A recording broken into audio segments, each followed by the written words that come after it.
Olá, pessoal, bom dia para vocês. Hoje é segunda-feira, dia 22 de setembro de 2025, dia em que começa a primavera, e nós temos hoje, o equinócio de primavera, que é o momento em que o dia e a noite têm exatamente o mesmo tamanho, porque o sol está exatamente em cima da linha do Equador.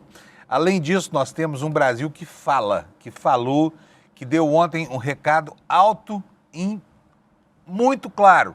O Brasil rejeita, rechaça. O Brasil não aceita PEC da bandidagem e o Brasil não aceita anistia. Em todas as capitais do país houve manifestações muito grandes que deram uma surra na extrema-direita brasileira e deixaram claro que o país não tem mais paciência para com esses radicais que querem fazer com que a nossa pátria seja aviltada, por diretrizes que emanam de outros países, como os Estados Unidos, por exemplo, e muito menos que uma malta de bandidos com mandato parlamentar determine o que vai ser da nossa legislação penal, tá bom? Então, o recado ontem foi muito claro, foi muito bem dado. Não há nem paralelo entre as manifestações de ontem e as manifestações bolsonaristas, até porque o Brasil inteiro falou. Até onde os políticos eram absolutamente contrários a esse tipo de manifestação, o Brasil falou. Eu estou falando no caso de Florianópolis, por exemplo, onde o governador Jorginho Melo bloqueou uma ponte, a ponte Hercílio Luz, para dificultar as coisas para os manifestantes. E ainda assim não conseguiu, tá bom? Então nós temos uma segunda-feira, como diz o meu patrão aqui, Eduardo Moreira, histórica. E não é só por isso, por vários motivos, tá bom? Nós tivemos aqui no ICL também um evento espetacular esse fim de semana, que foi o Despertar 2025. Eu participei, todo o time do ICL participou. Gente, que relação maravilhosa que aconteceu, que interação maravilhosa que aconteceu no auditório da Vibra aqui em São Paulo, onde 4.000 pessoas ocuparam todos os lugares para discutir política, cultura, sociedade e para discutir principalmente uma forma de resistência ao massacre antidemocrático que assola o país e assola o planeta também. Então, o programa de hoje está inteiramente voltado para esses temas e eu espero que você aprecie, porque foi um fim de semana muito, muito especial e com significado para sempre na história do nosso país. Vou chamar já o meu companheiro Alex para saber dele das novidades do futebol. E Alex, bom dia, meu filho, Alex. Bom dia, Panuso. Eu vou te falar uma coisa que você não sabe. Eu quero saber. Conte-me. Vamos lá.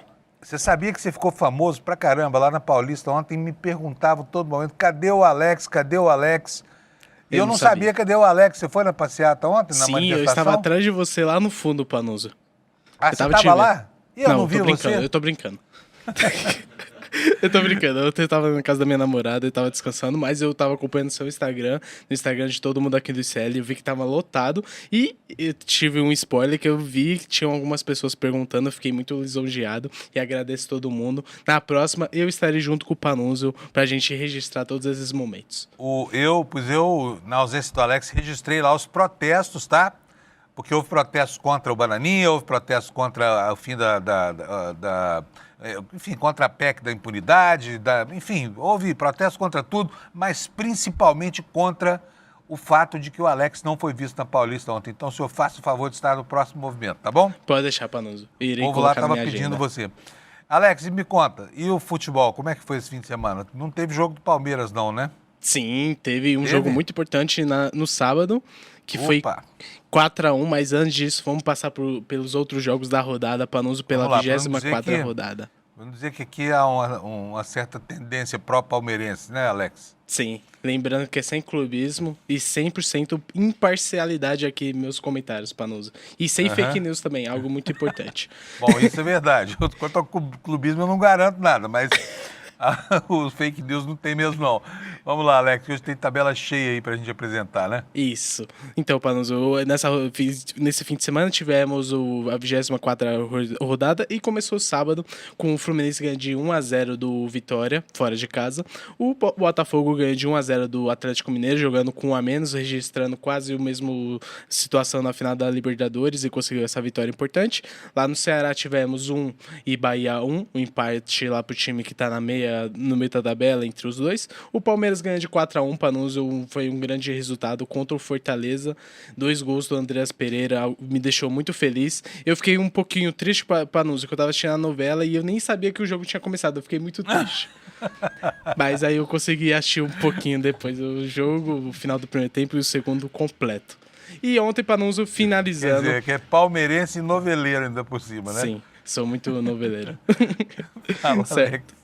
Finalizando, Panuso, ontem no domingo tivemos o Mirassol 2-0 contra o Juventude, um ótimo resultado pro Palmeiras, porque o Flamengo empatou 1-1 com o Vasco, então fica aquela briga pela primeira colocação. E entre o clássico Grenal, o Internacional perdeu, jogando em casa 3-2 pro Grêmio. O Sport ganha de 1-0 jogando na Ilha do Retiro do Corinthians, primeira vitória do time de Recife jogando em casa. O Cruzeiro ganha de 2-1 de virada do Red Bull Bragantino. E finalizando a rodada tivemos o clássico Sansão, 1-0 Santos, gol do Guilherme em cima do São Paulo. Panuso, foi Pois é, isso. deixa eu falar um pouquinho sobre esse jogo aí, porque o Santos vem numa fase horrorosa. Desde que contratou o Neymar, né, baixou ali uma caveira de bruxa e o time não anda, né? Mas ontem ganhou. Só que ganhou contra os reservas do São Paulo. Não tinha um titular do jogo ontem, né? Isso, lembrando que o São Paulo tá pensando no jogo de volta contra a LDU, e ontem foi um time bem misto, bem reserva contra o Santos, e ficou nesse resultado que foi bastante bom pro Santos, que ele está em 14º colocado com 26 pontos, então afasta um pouquinho aquela briga para não cair, porém tem que ficar com o sinal de alerta, porque o time não tá fazendo um grande campeonato. Lembrando que ontem não teve Neymar, eu acho que isso é um motivo pelo qual o Santos ganhou o clássico Panuso. Quer dizer, quando o Neymar não joga, o Santos vai bem. É isso? Isso, e quando ele joga, o Santos vai muito mal. Vamos Isso nessa, aí, Panuso, o boa semana. caso de uma estrela. O Neymar é a famosa estrela cadente. Eu diria até que é uma estrela caída já. Porque cadente é que está em queda. O Neymar já está lá no fundo do poço, né, Alex? Isso mesmo, é importante Gente, lembrar. O Alex ficou famoso. Eu não sabia que esse quadro ia deixar o Alex lá no estrelato. Mas ontem tanta gente na Paulista me perguntava, cadê o Alex? Que eu achei, viu, Alex, até que você errou ao não ir à Paulista ontem, tá? Sim. Porque o pessoal estava querendo sua presença lá. Todo Perdão. mundo ficou triste quando eu disse que você não... que eu não sabia cadê você. Vamos nessa, Panuso. Muito obrigado Vamos lá, pela vamos lá. honra. E a gente é uma dupla tipo Bebeto e Romário. Vamos nessa. Muito bom. Ele é o Bebeto e o Romário. Eu sou só o bandeirinha aqui do jogo. Eu não entendo nada de futebol. O Alex tem sido muito instrutivo para mim. Pessoal, vamos para a meteorologia aqui para a gente ver. Olha, a chuva veio. A chuva, né? São Pedro reaça pra caramba, porque ontem, na hora do ato, despencou uma chuva lá na Paulista. Eu tô até com a minha garganta hoje arranhando aqui, porque ficamos lá, né? Na chuva lá, esperando o ato acontecer, e ninguém arredou o pé. Mas que choveu legal mesmo, né?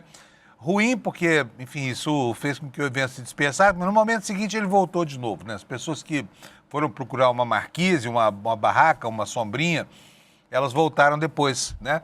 Para continuar a manifestação. E a chuva não deu trégua a partir de então. Mas foi bom porque limpou o ar, que estava muito seco. Então, pelo menos aqui nessa região de São Paulo, onde choveu, de São Paulo para baixo, né? A qualidade do ar melhorou um pouco e a primavera começou com chuva. Alvíceras, né? Porque, afinal de contas, as plantas, a natureza precisa dessa chuva aí. Mas não precisava cair esse aguaceiro na hora da manifestação, né, gente? De qualquer forma, em Salvador não houve chuva, no Rio de Janeiro não houve chuva. Foi muito bacana. E eu vou começar aqui mostrando para vocês as manchetes do nosso portal, antes que a gente fale sobre as manifestações de ontem e sobre o evento do ICL, tá bom? Olha só, temos novidade aqui, mais uma matéria exclusiva no portal do ICL sobre a relação entre PCC, a empresa de táxi aéreo que tinha aviões supostamente de caciques políticos, como o presidente do União Brasil, que serviam a cúpula do PCC, né?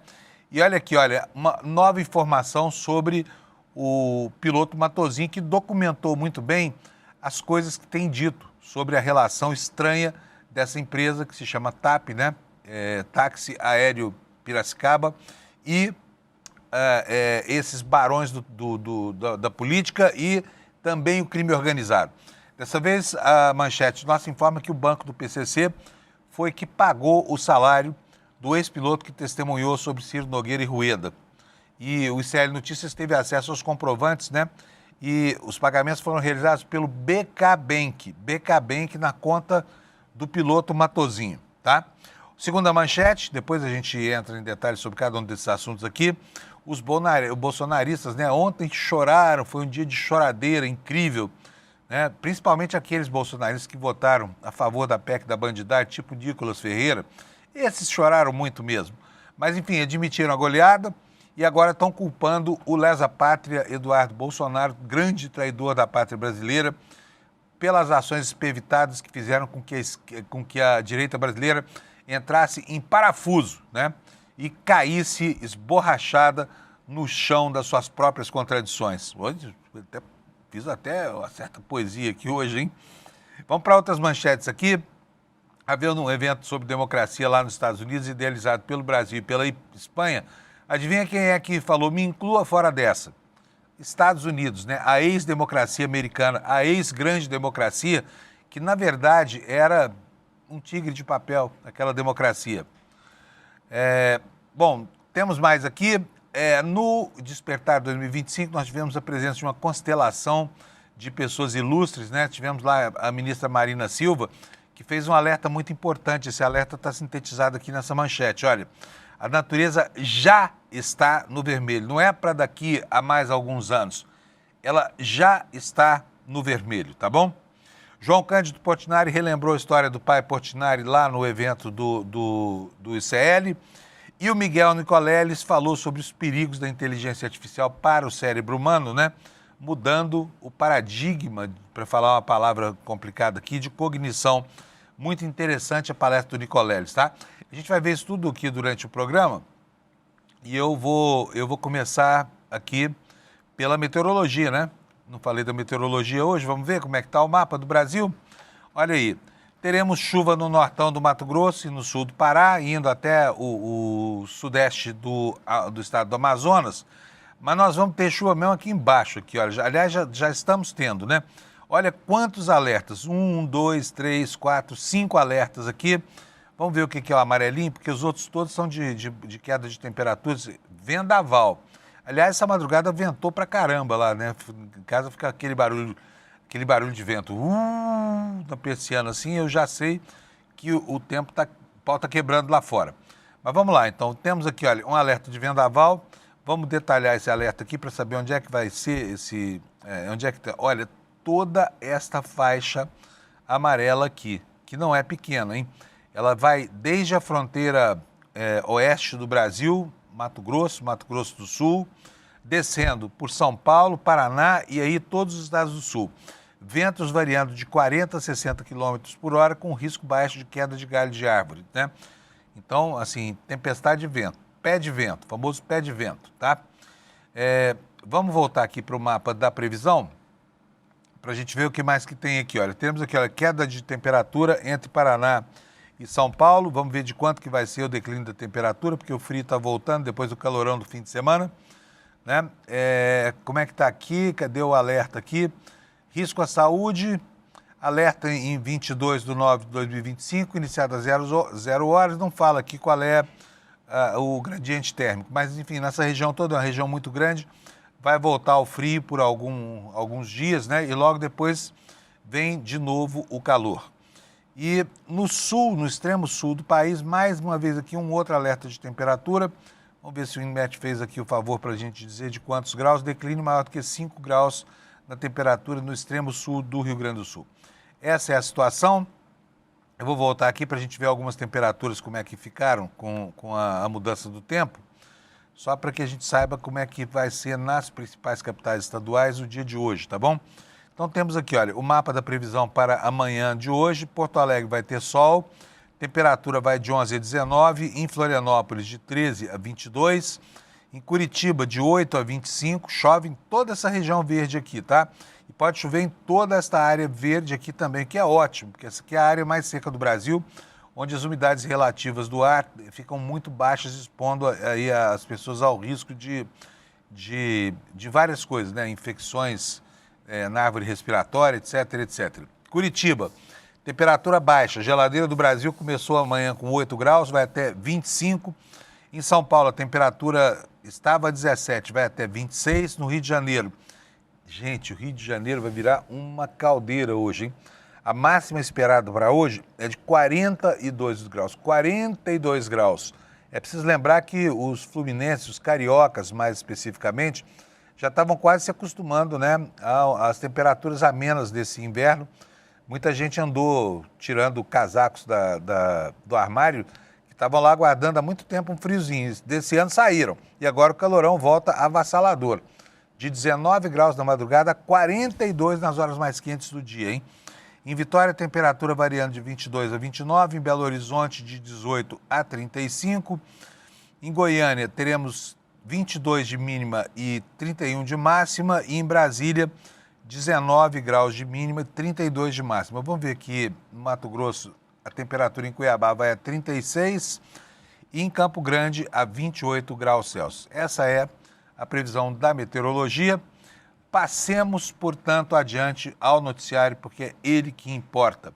E o noticiário nosso começa com as manifestações de ontem na Avenida Paulista. E olha, eu fui lá, fiquei do começo até o fim. Eu e a minha mulher, a Dani Lessa, fomos lá, ficamos lá na Paulista junto com a turma do ICL. E eu vou dizer uma coisa para vocês.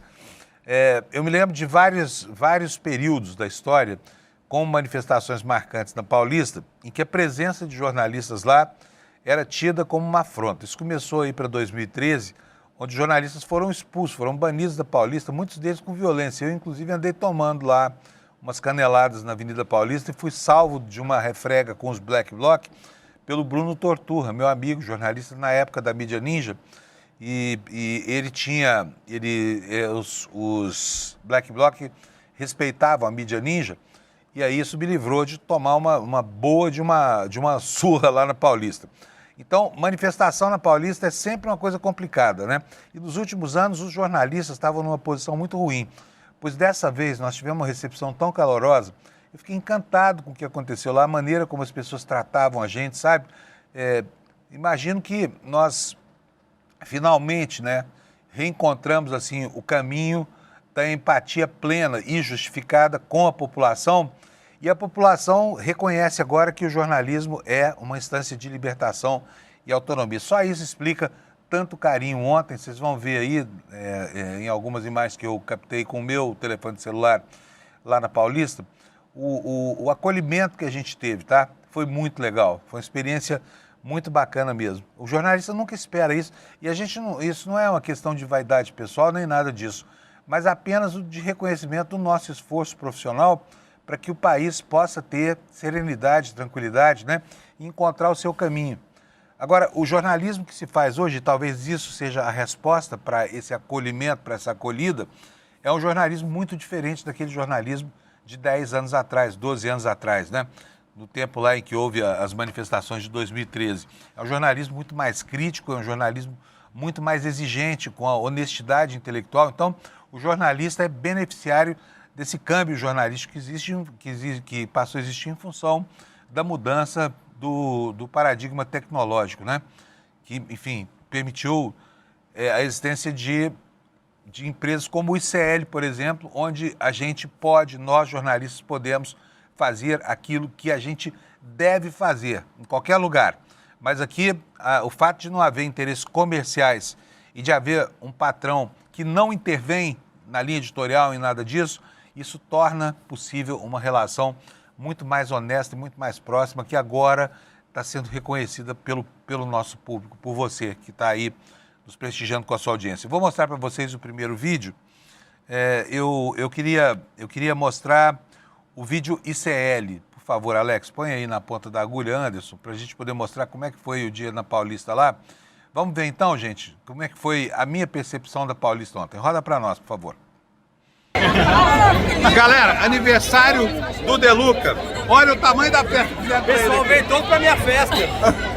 Caramba, botou no Instagram, foi isso? É isso. Mostrando a festa. Não tem nada a ver isso. Aniversário maravilhoso. Eu chamei a galera. É uma coisa original, parceira Paulista, vários carros, ambiente aberto. Isso. E aqui ficou pequeno. Exatamente. E aqui ficou pequeno.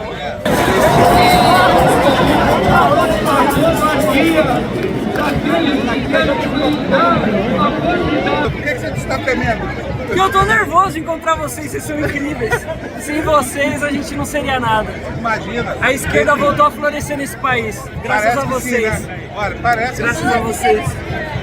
uma participação muito modesta. É um tijolinho numa parede. 7 horas eu tô ali assistindo. Cadê o do futebol? Cadê? O Alex, ele tá por aí. Ele até às 10h30, gente.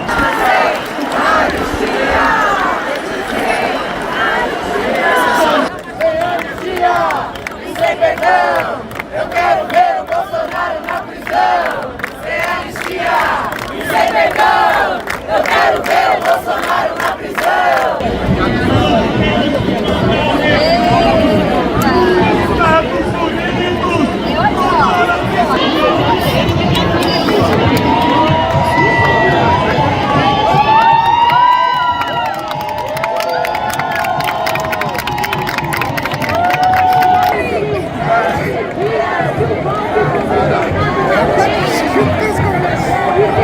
Não, mas é...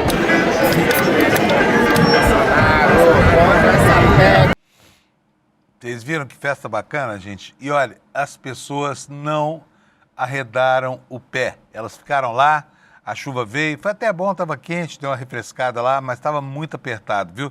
E segundo a USP, que faz a medição do público, houve 42 mil pessoas na Paulista. Foi um ato maior do que os atos da direita, nós estamos felicíssimos. E aí a direita vai, mas foi só 1.400 a mais. Tá bom, se fosse um a mais já estava valendo, para mostrar, deixar claro nesse país que essas teses tapafúrdias dessa direita reacionária nossa, elas não têm acolhida da maioria da população, como falsamente, enganosamente essas pessoas querem nos dizer. Agora, eu quero lembrar para vocês o seguinte, houve um período da história, que foi justamente esse período de 2013, em que aconteceu um fenômeno. As pessoas estavam recolhidas em casa, tímidas e tudo mais, quando os estudantes saíram para a rua para cobrar 20%, para cobrar que não houvesse, né, um aumento de 20 centavos nas passagens de ônibus. E houve uma grande repressão aqui em São Paulo. Na época o Alckmin era o governador, botou a polícia para bater nos estudantes. No dia seguinte vieram as famílias dos estudantes para a rua e começou aquilo que poderia ter sido a Primavera Brasileira. Infelizmente desagou no movimento, né, que acabou acelerando o surgimento dessa direita que nós conhecemos hoje. Mas a geração espontânea, né, o fato de ter havido uma adesão inaudita naquele tempo, talvez nos sirva como prenúncio, transportando para os dias de hoje aquilo que aconteceu lá, de que o país ele está acanhado, ele fica tímido, ele fica acompanhando com muita atenção esses movimentos da política e quando é necessário, ele acorda. Ele acorda, vai para a rua, diz o que quer, depois se recolhe de novo, fica esperando a próxima oportunidade.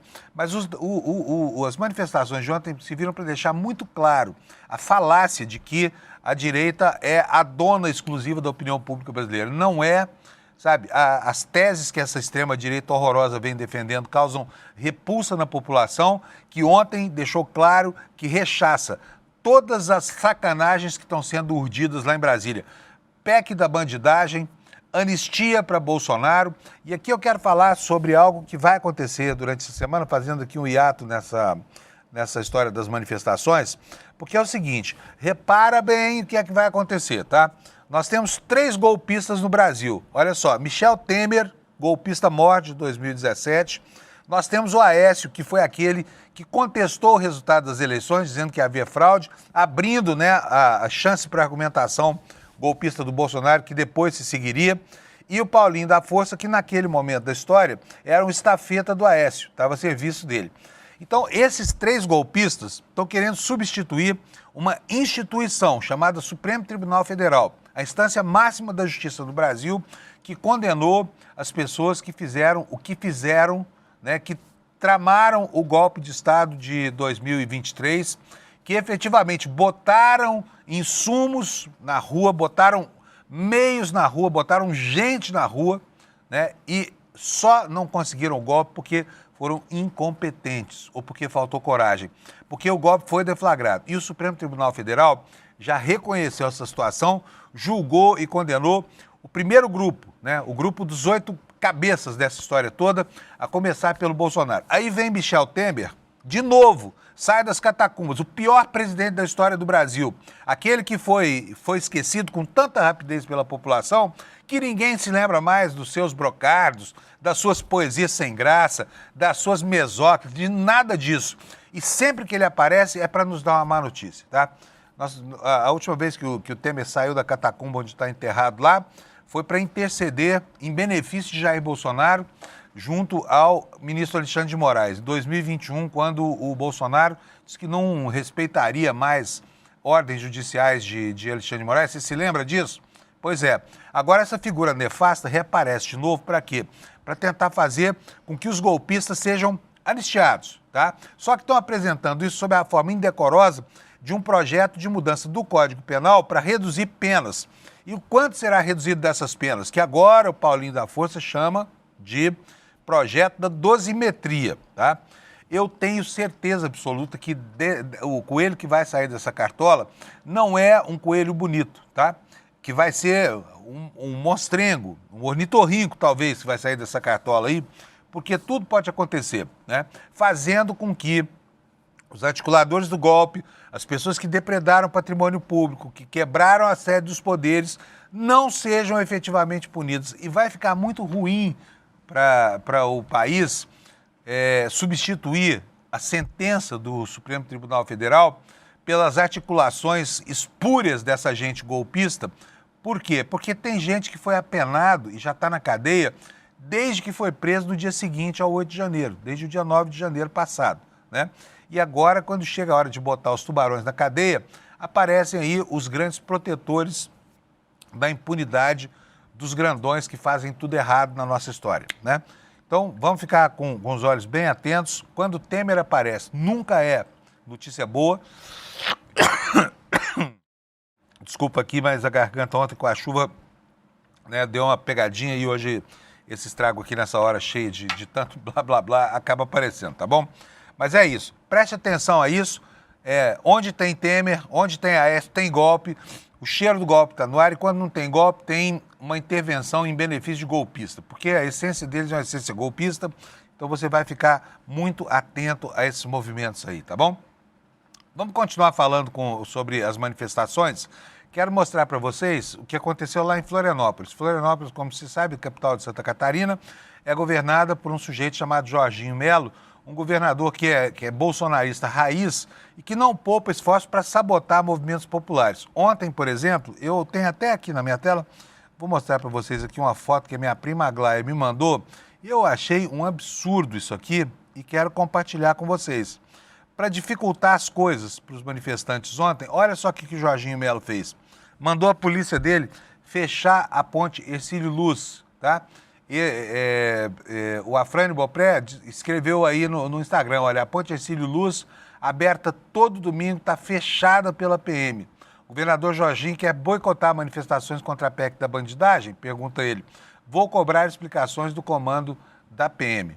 Acontece que nem mesmo esse ato de sabotagem desse governador reacionário foi capaz de esfriar os ânimos, porque ontem em Floripa, apesar da chuva e apesar do Jorginho Melo, houve sim um grande grupo de pessoas que se manifestou na capital do bolsonarismo contra o descalabro na política brasileira. É isso que você vai ver agora.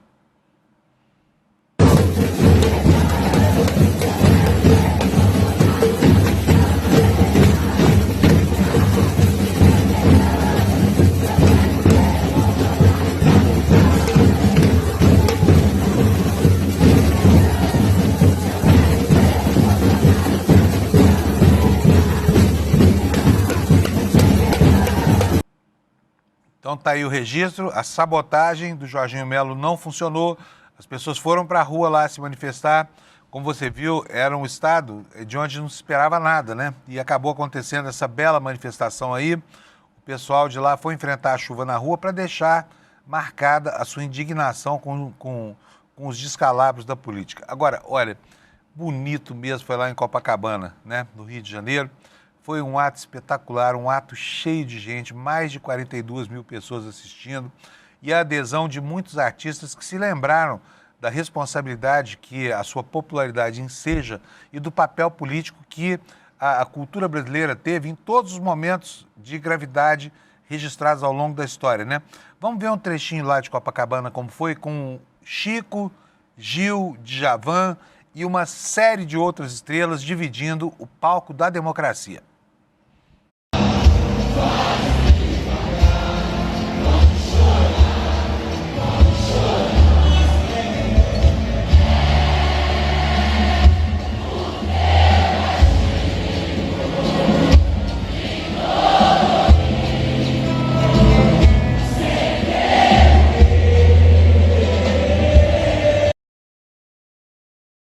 Vocês estavam, mostrei só um trechinho para vocês, porque agora eu vou mostrar de dentro do palco. Mas foi grande, hein? Bota mais pra gente ver lá, Alex, como é que tava cheio de gente lá em Copacabana. Já já eu mostro o palco. Mas é importante mostrar o povo, né, que foi pra rua lá. Põe de novo pra gente, por favor, um trechinho desse vídeo. Olha só quanta gente. Pode ver pra mim. Pois é, que Bolsonaro que nada, né? O carioca não é bobo nem nada, sabe? Foi ontem lá na praia, mostrou a sua indignação e mostrou bonito, né? E agora vamos ver lá no palanque, estavam lá Wagner Moura, Chico, Djavan, Gilberto Gil, né? E a população foi ao delírio vendo tantas estrelas juntas assim, defendendo a nossa democracia e defendendo também que assim, o não sonoro e rotundo não a essa picaretagem do Congresso Nacional com o PEC da bandidagem e com essa proposta espúria de anistia. Vamos ver o que aconteceu nos palanques do Rio de Janeiro. Afasta de mim esse cálice, afasta de mim esse cálice, de 20 de sangue. De muito gorda, a porca já não anda. De muito usada, a faca já não corta. Como é difícil, pai, abrir a porta.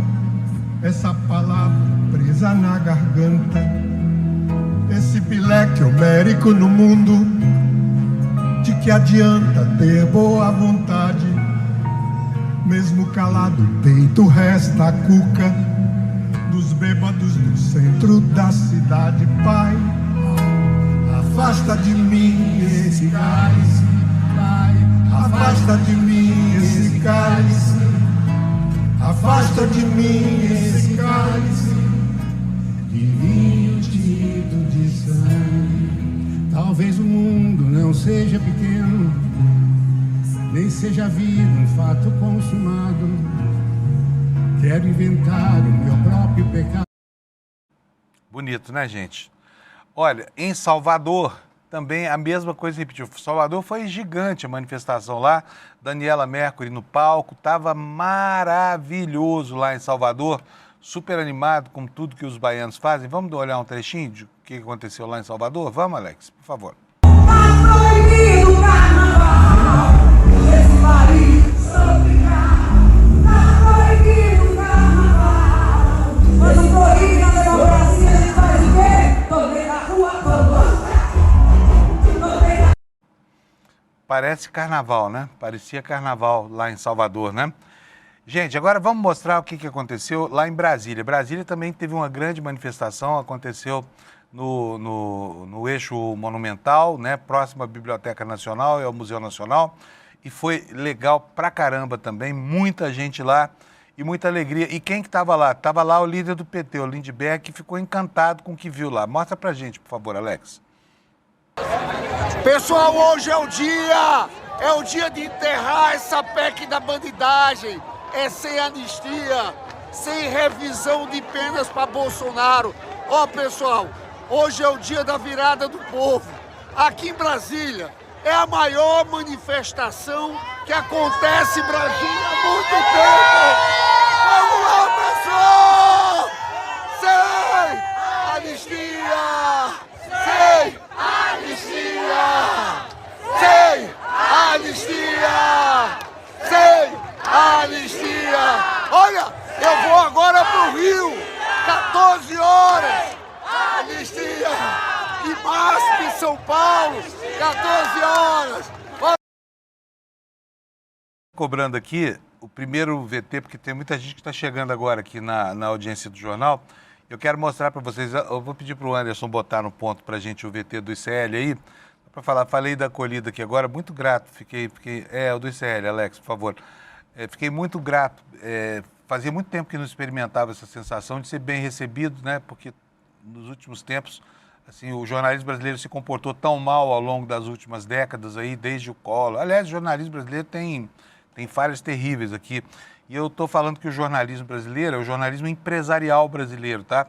Muito diferente desse jornalismo livre que se pratica hoje aqui no ICL, em alguns poucos lugares aí da nossa internet, né? Que possibilitou o surgimento de uma vertente autêntica mesmo do jornalismo, que é isso que nos deixa orgulhosos assim. E essa acolhida, que eu vou de novo mostrar para vocês, porque as pessoas estão nos pedindo aqui no chat, foi muito legal. Mostra para nós, Alex. Até o Alex, hein, gente? Presta atenção. Vai lá, Alex. Galera, aniversário do Deluca. Olha o tamanho da festa que fizeram pra ele. O pessoal veio todo pra minha festa. Caramba, botou no Instagram, foi isso? É isso. Tô mostrando a festa do Que nada a ver isso. Aniversário maravilhoso. Eu chamei a galera. É uma coisa original, parceira paulista, fora de casa. Ambiente aberto. E aqui ficou pequeno. Exatamente. E aqui ficou pequeno.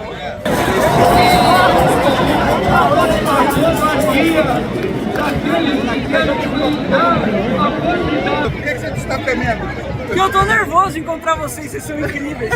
Sem vocês a gente não seria nada. Imagina. A esquerda voltou a florescer nesse país. Graças Parece a que vocês. sim, né? Olha, parece Graças que sim. a vocês.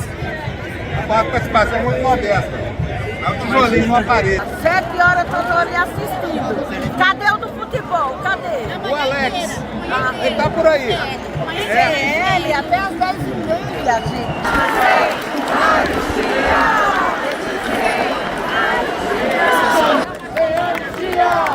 Sem perdão, eu quero ver o Bolsonaro na prisão. Sem anistia, sem perdão, eu quero ver o Bolsonaro na prisão.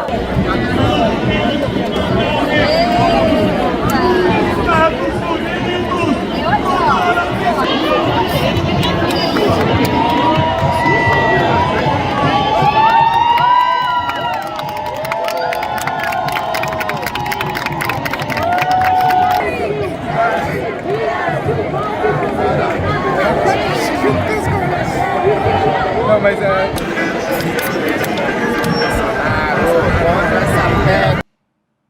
Gente, foi bonito pra caramba, foi super emocionante. Alex, aparece aí, por favor. Cadê você? Apareceu. Viu como você tá famoso? Falei pra você que você tava famoso? Sim, eu fiquei lisonjeado e o pessoal lembrando o menino do futebol. Eu adorei isso, Panuso. É o menino do futebol, é isso aí. Estão dando uma alegria grande para Alex aqui. Pessoal, vamos falar agora sobre os números desse ato. Olha, eu repito aqui, fiquei super emocionado ontem, gostei demais do tratamento, adorei a mensagem, né, uma mensagem absolutamente clara que foi construída nas ruas ontem. O Brasil não aceita essa picaretagem do Congresso, sabe? Tá todo mundo com saco cheio de político venal aí, bandidos vestidos de mandato, investidos de mandato parlamentar, querendo dizer para nós como é que vai ser o nosso destino, tentando enfiar aí na nossa legislação cláusulas que impedem que esses bandidos com mandato sejam alcançados pela justiça. Isso é intolerável. Esse é o recado claro das ruas de ontem.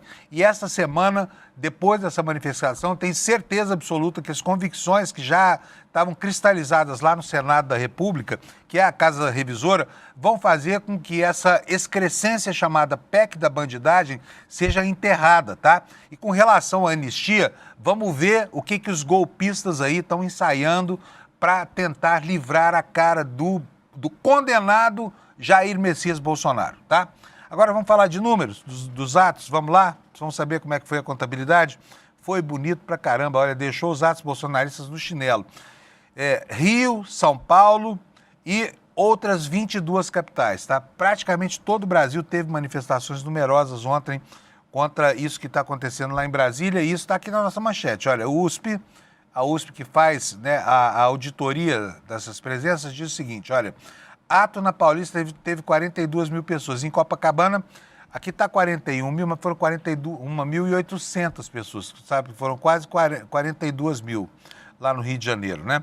E a matéria nos diz o seguinte, O protesto realizado neste domingo na Avenida Paulista contra a PEC da blindagem e o projeto que prevê anistia a condenados pelos atos de 8 de janeiro reuniu 42.400 pessoas, de acordo com pesquisadores da Universidade de São Paulo. Esse é o da Paulista, tá? A estimativa foi feita pela equipe do Monitor de Debate Político do SEBRAP, que tem uma parceria com a ONG More in Common e corresponde ao público presente às 16 horas e 6 minutos, que foi o momento de maior concentração. Foi justamente o momento em que começou a chuva. O cálculo foi baseado em imagens aéreas analisadas por software.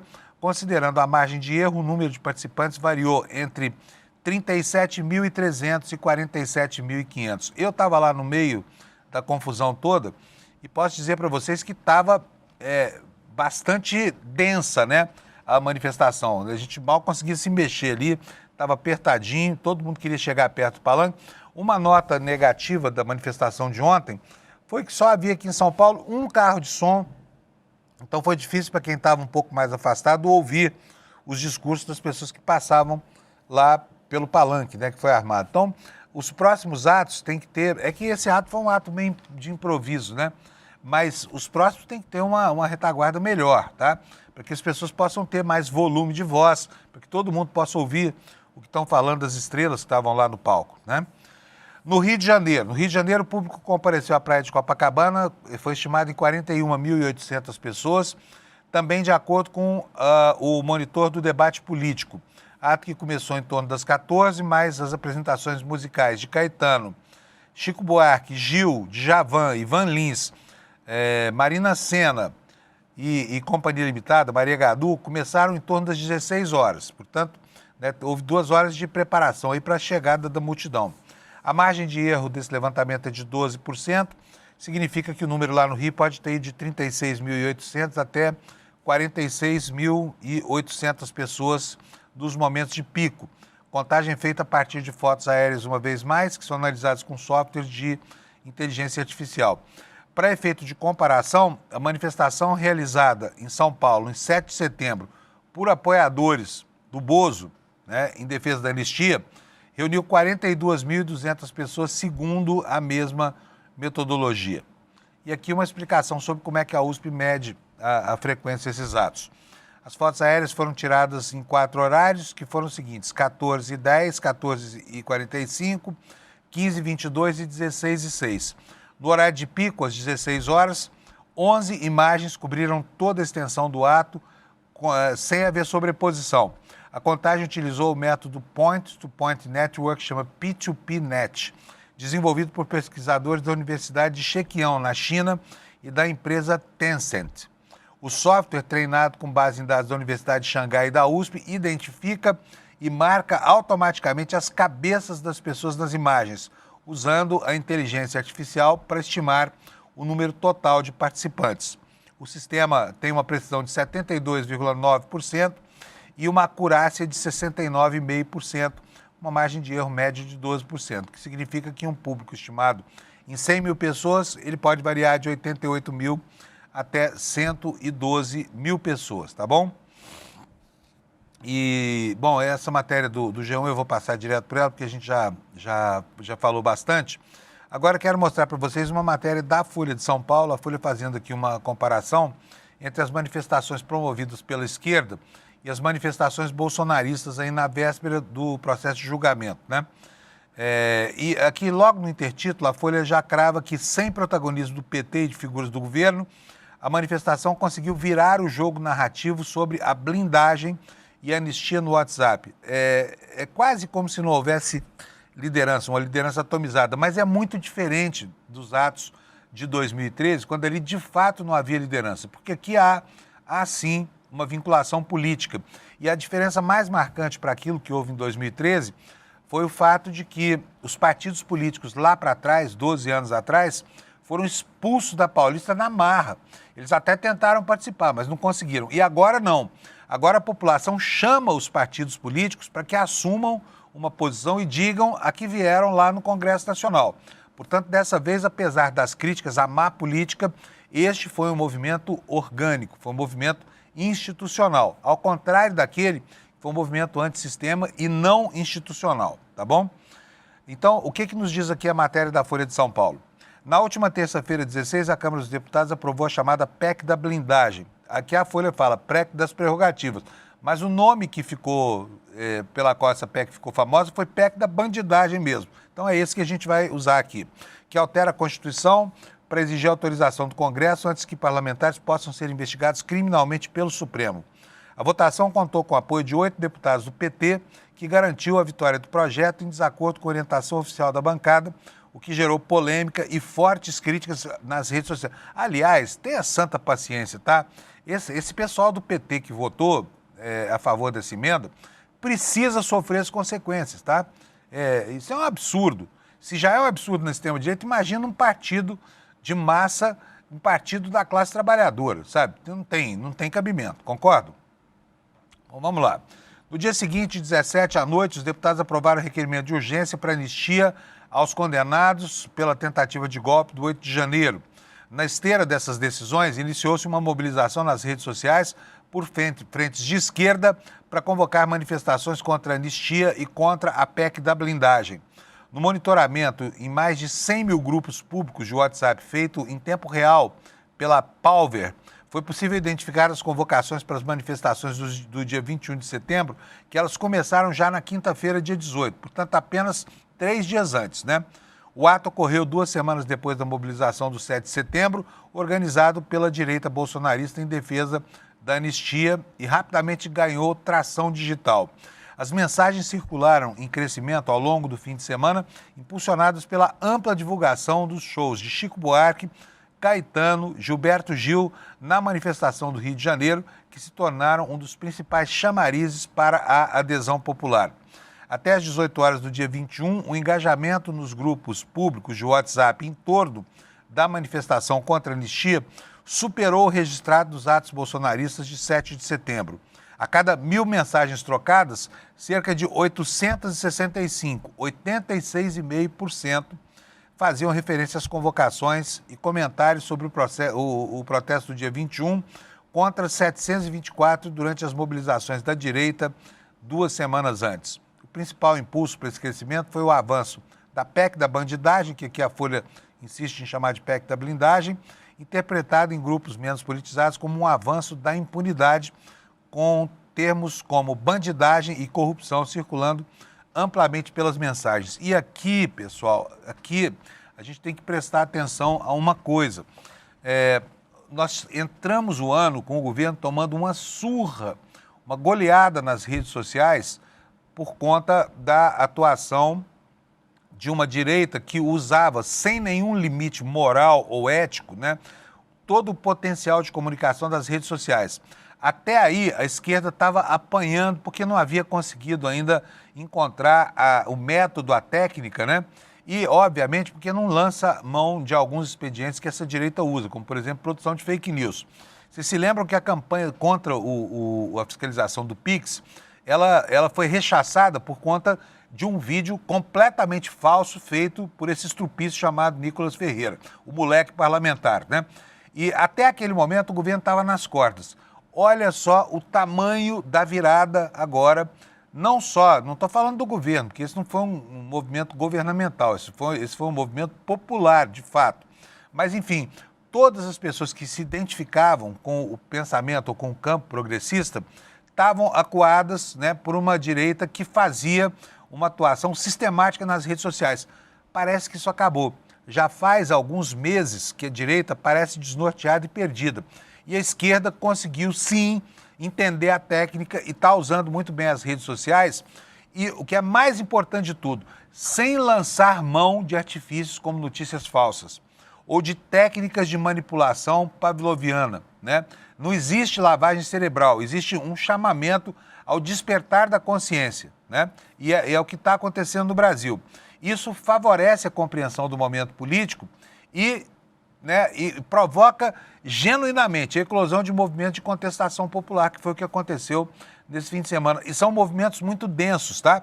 Aqui não tem fanatismo religioso, não tem as bravatas de um Sila Malafaia, não tem nada. São vozes suaves falando aí para as pessoas, falando diretamente no pé do ouvido de cada cidadão brasileiro que a capacidade de indignação tem que ser exercitada, porque não é possível que a gente habite um país onde políticos ladrões e sacanas vão usar as prerrogativas que têm para construir uma blindagem mesmo de tungstênio, né? Uma blindagem indevassável em torno de si para que não sejam alcançados pela legislação. E colocando nesse bolo, que é mais grave, para que a gente não se esqueça, presidentes de partido que não tem um voto sequer, como, por exemplo, esses, né? Valdemar Costa Neto já puxou cadeia. Antônio Rueda possivelmente vai puxar também por causa das conexões dele com o PCC. Ciro Nogueira, que é o defensor dos ricos e opressores, né? E também agora acusado de receber dinheiro do crime organizado, sabe? Então, assim, as pessoas estão acordando no país. E o recado de ontem foi um recado inequívoco.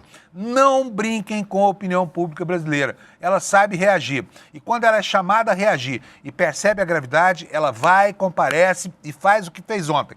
Não só no Rio, em São Paulo, não só em ambientes em que havia ali uma constelação de artistas, mas vai porque ela sabe que precisa manifestar a sua indignação. E eu adorei ver esses atos parrudos do dia de ontem, tá?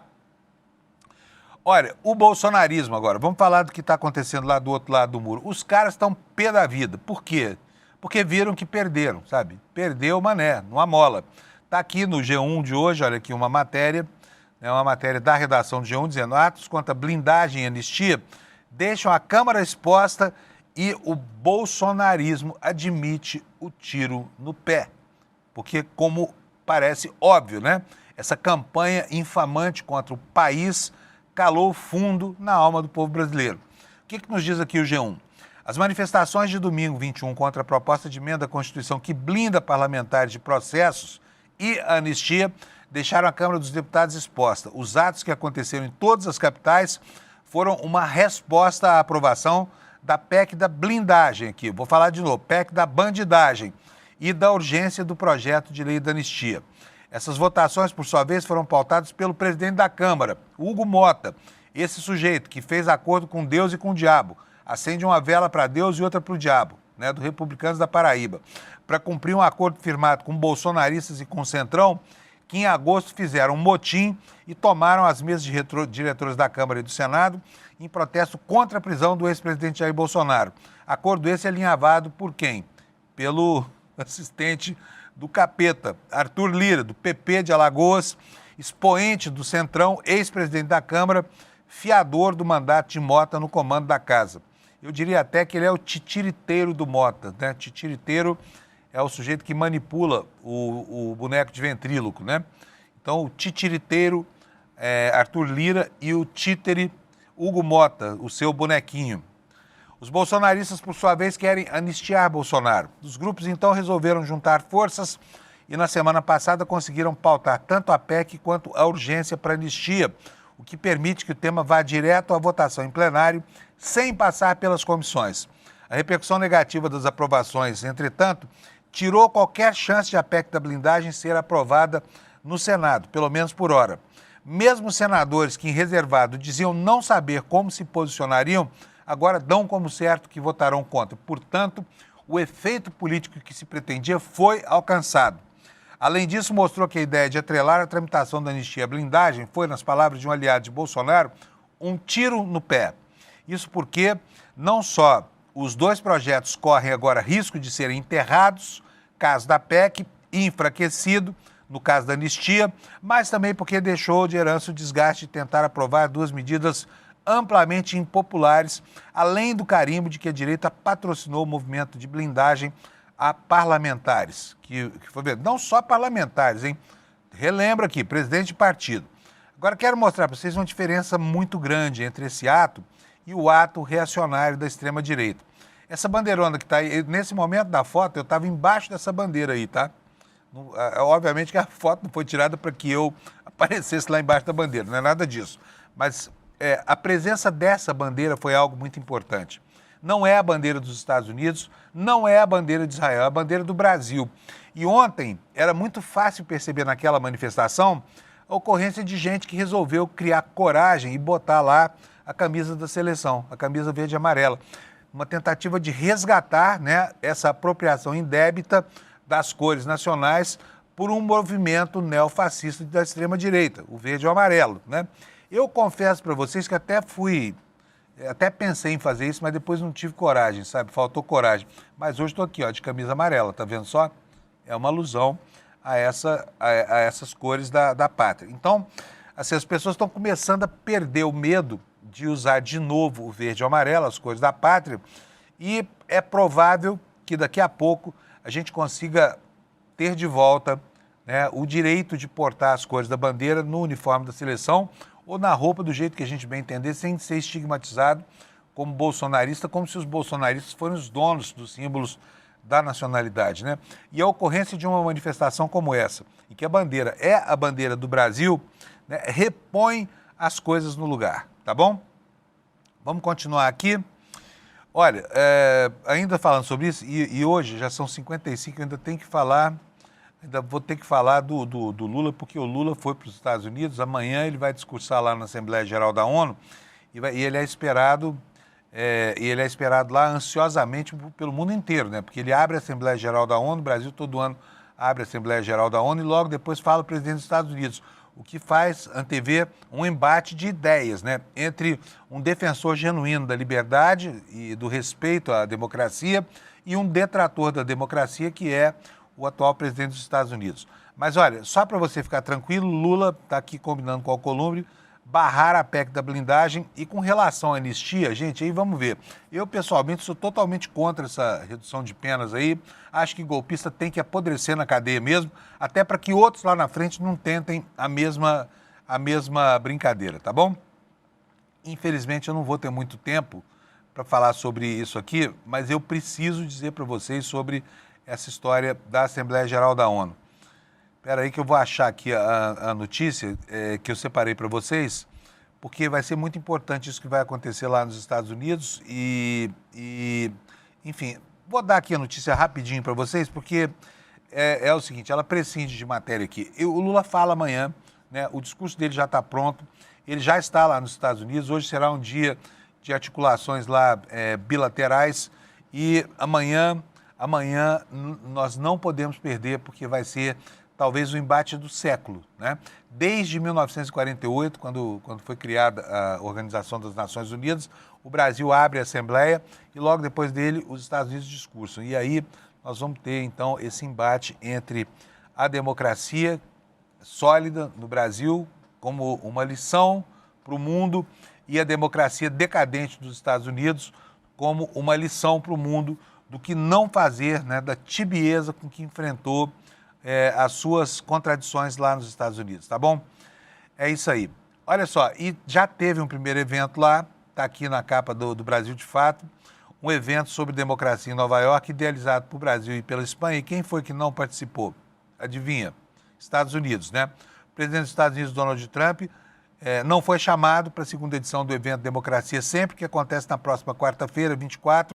Bom, mas é isso, é só para dar bom dia para vocês. Já vem aí o N1, você vai ver muito mais, vai ver mais sobre o evento do ICL, que foi espetacular, tá? E agora temos o próximo passo, porque aqui no ICL ninguém dorme de touca. O Guia da Liberdade Financeira vai ser lançado dia 28, mas se você quiser saber o que é, vai já aqui no despertaicl.com.br, se inscreva nesse evento, tá bom? E aprenda com o Eduardo Moreira como investir o seu dinheiro, como enfrentar as artimanhas do mercado financeiro e como se livrar de maus negócios, tá bom? Que é o que acontece quando a gente se mete a fazer investimentos numa seara dominada por tubarões como é o sistema financeiro nacional. Bom dia para vocês, boa semana, são 7h59, vem aí o N1, valeu, muito obrigado pela audiência, a gente volta amanhã às 7 da manhã. Tchau, obrigado. Resposta do Elon Musk: nós daremos golpe onde for necessário. O Brasil nunca foi uma nação. O Brasil é um país bem-sucedido. Se todos nós pensássemos exatamente a mesma coisa, o mundo seria dominado por um silêncio absoluto. Não é de dialogar para convencer o adversário. Numa guerra, do que se trata é de neutralizar o inimigo. Um grupo de gaúchos em praça pública se reuniu com os celulares na cabeça em posição horizontal para pedir socorro a alienígenas para manter Jair Messias Bolsonaro no poder. A extrema-direita não existe sem a produção de caos cognitivo. Mas como se produz esse caos cognitivo? precisamos estar atentos, porque se eles conseguirem, ainda que eles percam as eleições presidenciais em 2026, a ditadura começou.